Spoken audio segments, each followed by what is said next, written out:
Hey guys, I'm Dave Napier, and I am here with Tim Bentley and Matt Downing, both youth pastors here in the Austin, Texas area. I'm going to ask you guys to introduce yourselves, maybe tell a little bit about the church, how long you've been doing that sort of thing. So, Tim, we'll start with you. Yeah, my name's Tim Bentley.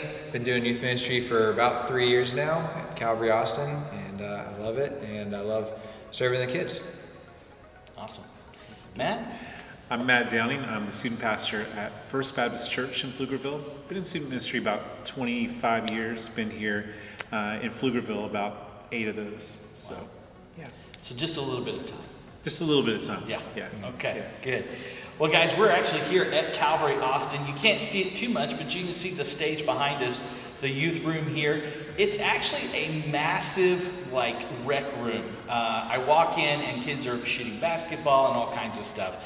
But actually, Matt, I spoke at your church as well, and your youth room is the old main auditorium. It's massive. That's right. Yeah, you guys are really lucky. It's awesome. So, and I bring that up not because I want people to think you serve pizza, popcorn, and Pepsi and just play around. Both you guys have home groups that, I'm sorry, not home groups, but discussion groups after your talks. You both are very serious about raising up Christians while they're young and making their foundation strong. So that's why I wanted to talk with you guys a little bit about creation. The point that this interview is going to have is creation really something important? Is it something we really want to talk about in a youth group? And so, Matt, I'll start with you since I started with him last time. What are your thoughts on teaching creation at this young age? Yeah, so I know that it's incredibly important because the Bible tells us that God did it, and when God created it was good, and that He did it in 6 days.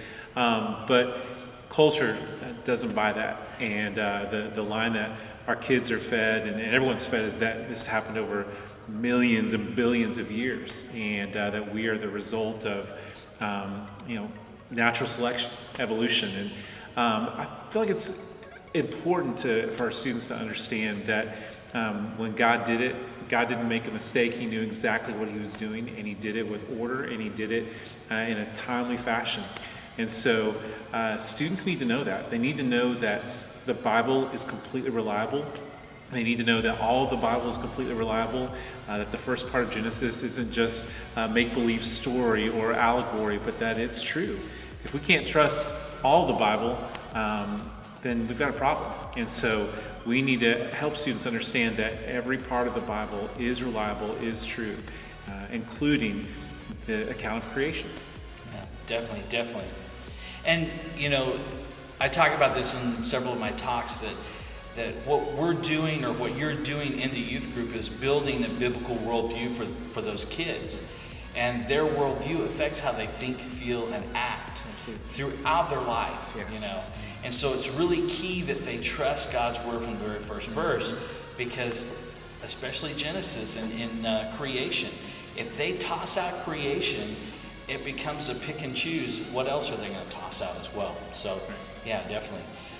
Tim, what about you? What are your thoughts? Yeah, well, like you said, we're not here just to hand out pizza and have a good time. And I mean, certainly we do want to have a good time.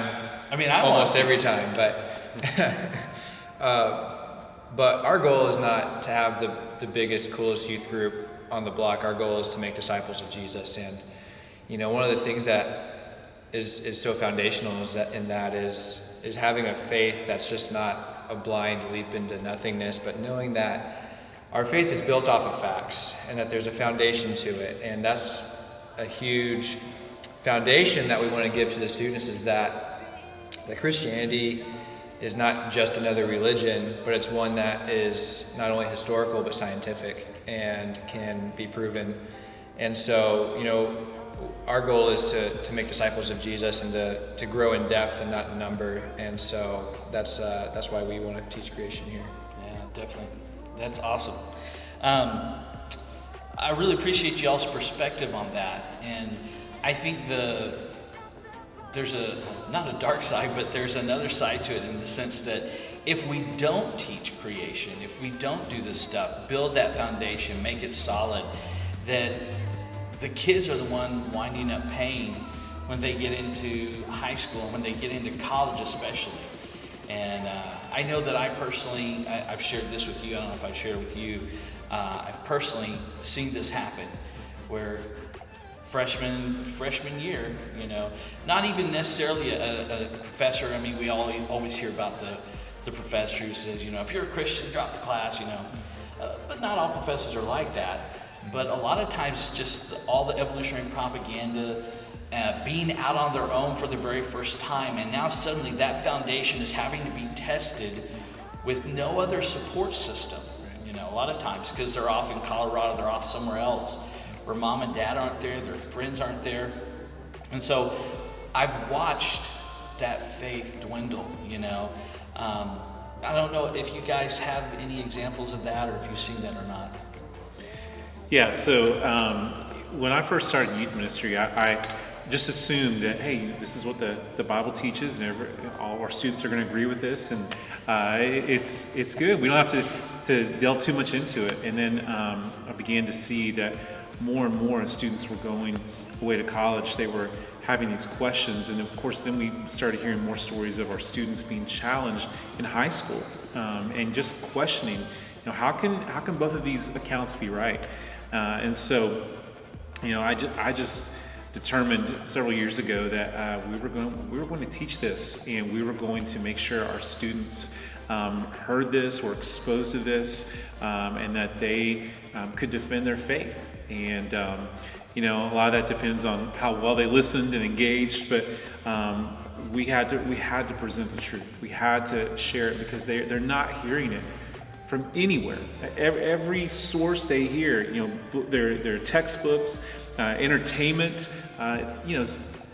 simple things like Jurassic Park, seem innocent enough, but those kind of things promote a worldview that causes confusion because our students think, well, these can't both be right. These both can't be true. And so helping our students to understand that God did it, and when God did it, it was good, and God's word is truthful, and we can trust it from the very first verse to the very last verse.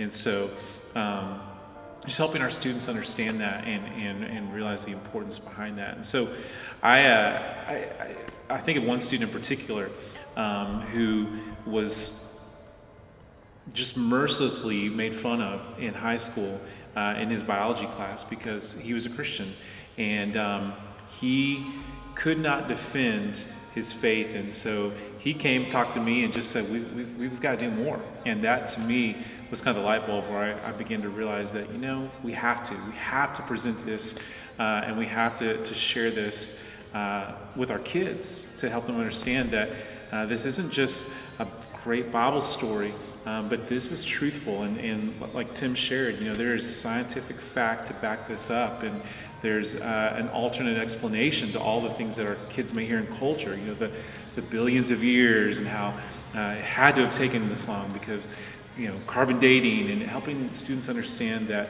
okay, there's another side to all of this, and there are some things that we have to consider. And so that may be more than what you asked for, but no, that's perfect, definitely. Yeah.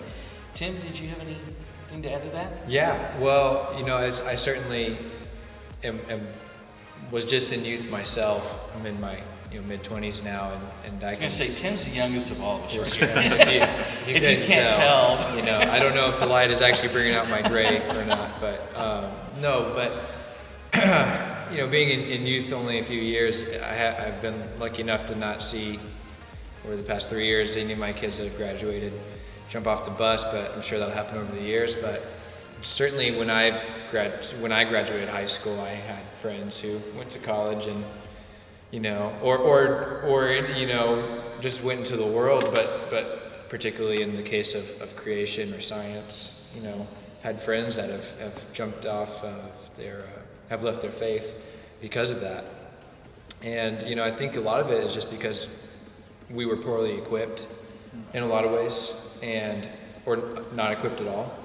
Yeah. And so I definitely want to equip my students as best I can, and not that, obviously kind of like what Matt said, it depends on how much they listen or how much they pay attention, but certainly try as best as we can to equip our students to be prepared for the future.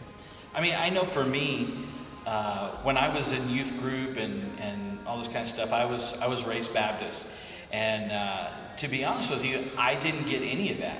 I wasn't taught any of that stuff, and so the first time I heard it, and I know I've told you this, the first time I heard it, I went to a conference, to this Worldview Weekend thing, and I was going to listen to a guy named Ray Comfort from Living Waters, and this guy who looked like Abraham Lincoln got up. And it was, Ken Ham from Answers in Genesis. And he starts talking.